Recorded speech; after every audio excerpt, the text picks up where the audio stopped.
Hey there, Sharon Horne-Ellstrom here. Welcome to day 1856 of What You Up To Now. Documenting the journey primarily as I transitioned.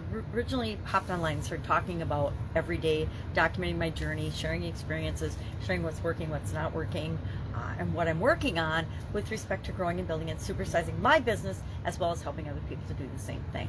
I spent over a quarter century in corporate America while simultaneously owning and operating and running my own businesses in at least 27 different industries offline before I came online. So I've come online, I've kind of lost count of all the different industries I've had my fingers in, because there's been probably well over 100, and maybe even more than that. I lost track, and I've never sat down to think and count. Maybe if I get quiet time, 2 babies in the house, I don't think that's going to happen, but you never know. I might get some quiet time to consider and go through and list out and actually spreadsheet out and look at all the different industries and businesses I've been involved in. But topic for another day. Today we're talking about the emotional goal setting process, because our annual challenge this year is Get Your Goals Annual Challenge, and breaking it down by an 11, crazy, where'd that come from? A 9-part, not enough sleep, a 9-part life framework that I use. And we started focusing on, we did general things January. In February, we started with the emotional area and aspect of our life. And there's physical, mental, emotional, spiritual, financial, relationships, contribution. And I added confidence and communication in 2021 as a continued way to deal with the implications and the ramifications of the COVID pandemic, because it has impacted billions of people. It's impacted almost everyone on the planet in some way, shape, or form, and will continue to ripple through and impact us in ways that we can't even imagine yet, because we haven't realized the impact, and we won't even know that they're connected for probably a couple of decades to come. But the COVID pandemic, we will definitely look back on and say, boy, did that change a lot of things, and not necessarily in a great way for us. So we're focusing on emotions. I started today, and we're going to share. I felt like we were missing it as part of the challenge, so I decided between now and the end of the month, we are going to go step by step, day by day, through a process to identify, to work through the emotional area and aspect, our goals in that area.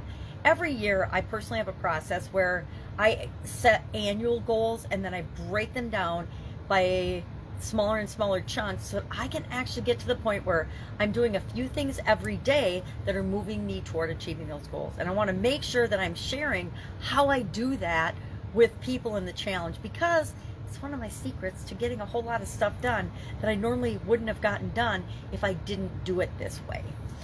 And it's been, decades of trial and error to figure this out. And so when I figure something out, I want to share it with people. And so that's what I'm doing here. So normally I just would cover a topic about emotional well-being every day. And I'm still doing that, because I didn't want to not do that, because February is a short month anyway. And I think since our emotional well-being is so critical to every other area and aspect of our life, we really want to cover that first, because as humans, we experience our emotions and our feelings first, and then our mind takes over and starts giving meaning to the emotions that we're feeling. Well, we talked today about dealing with difficult situations, and the process for that's a lot like letting things roll through us. The process is we need to deal with difficult emotions and difficult situations.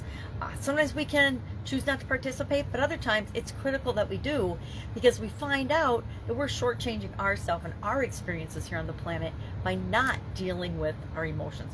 And sometimes we're going to talk about tomorrow what happens if we don't deal with them and they just get trapped in different places in our body.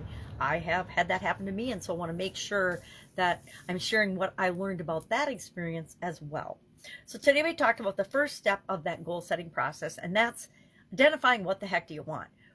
You probably know what you don't want, because you're not liking certain things or areas or aspects of your emotional life and emotional well-being, but you might not know exactly what you do want. So we're spending some time today thinking about and deciding, well, what do we want? What's our current situation? Are we happy with everything in that emotionally? And if we are, great. Maybe we just want to improve and get more of something that we're already doing. But chances are, if you're like most of us on the planet, there's some areas or aspects of your emotional health, your emotional well-being, that you'd like to see improvement in. And so those we can set goals for as well. So that's all we're doing, is identifying that.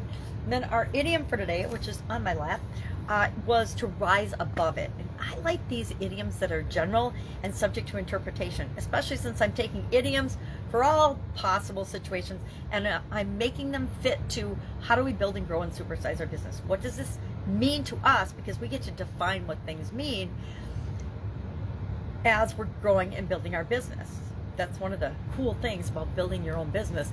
You get to create what you want in your work, in your life, and in your business. And so rise above it is another one of those idioms that they don't actually know when it came into being, but it's been around for centuries. We've used it for centuries. They suspect it came from when people would go and they would climb or rise above or climb up to a high spot to see further away in order to escape danger, to have an advantage in a battle, etc. So there's lots of different ways we choose to, and there are things we get to choose to rise above as we're building and growing and supersizing our business. There's things we get to choose to rise above or let define us if we don't choose to recover and rise from them.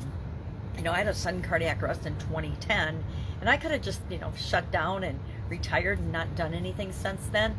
But I decided I wanted to rise above that physical challenge, that thing that happened, and not let it define me, but let it catapult me to what it is I really am here to do, and how I'm here to serve other people and make the world a better place.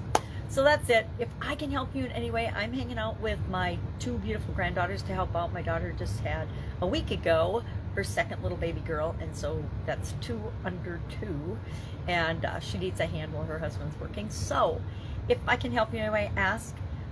Again, I mentioned yesterday we're doing some really cool projects, and I am doing something I've never done before. So that means I'm learning new things, which is always exciting for me as I dive into an industry, believe it or not, in a segment I have never really worked in. I've interacted with them, but I've never really worked in that segment or with that segment as a customer. So it's super exciting. Anyway, if I can help you, ask. Otherwise, I will be with you tomorrow. Have a fabulous day. Bye.